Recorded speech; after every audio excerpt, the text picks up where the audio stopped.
Shalom, salam sejahtera saudara yang terkasih. Kembali lagi dalam program Renungan Singkat yang dipersembahkan oleh DAK Ministry. Bersama saya, Yasmar Menrova. Pada kali ini, renungan yang saya bawa dalam kitab Markus pasal yang ke-10, ayat yang ke-46 sampai yang ke-52.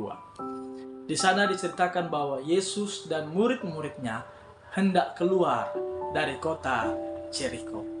Dan di tengah jalan ada seseorang buta bernama Bartimeus.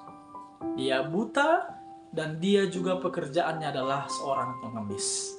Dan ketika dia mendengar tentang Yesus yang melintasi daerah itu, dia tidak menyanyiakan kesempatan itu. Ketika dia mendengar Yesus lewat, dia langsung berkata, "Yesus anak Daud, kasihanilah aku." Bapak Ibu, saudara terkasih, saat itu orang buta seperti dia, apalagi pengemis, tidak didengar suaranya oleh orang-orang, tidak dianggap atau dikucilkan atau disudutkan. Makanya ketika dia berteriak, orang-orang malah menyuruhnya untuk diam.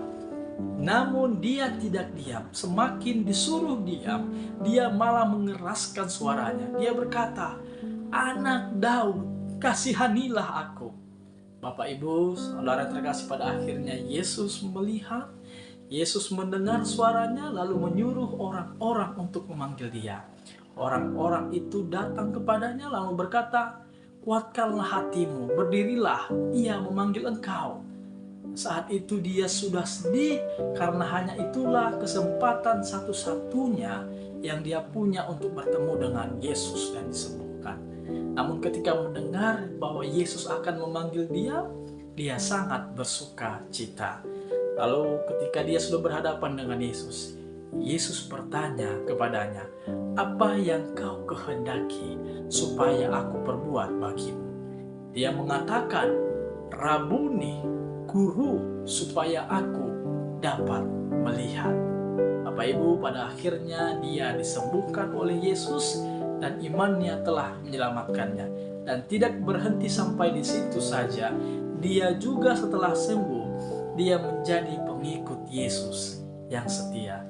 Pelajaran ini mengingatkan kita, sekalipun kita tidak bisa melihat, sekalipun hal-hal yang luar biasa, mukjizat-mukjizat tidak terjadi dalam kehidupan kita, atau mungkin masalah kita begitu besar, tapi kita harus tetap percaya kepada Tuhan.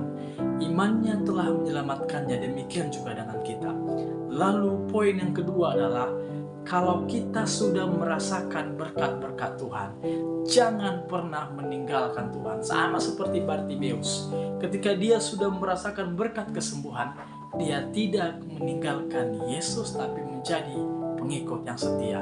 Demikian juga dengan kita. Saya percaya Bapak Ibu, saudara yang terkasih, sudah merasakan berkat-berkat Tuhan. Oleh karena itu, jangan pernah meninggalkan Yesus. Kiranya Tuhan memberkati kita. Amin.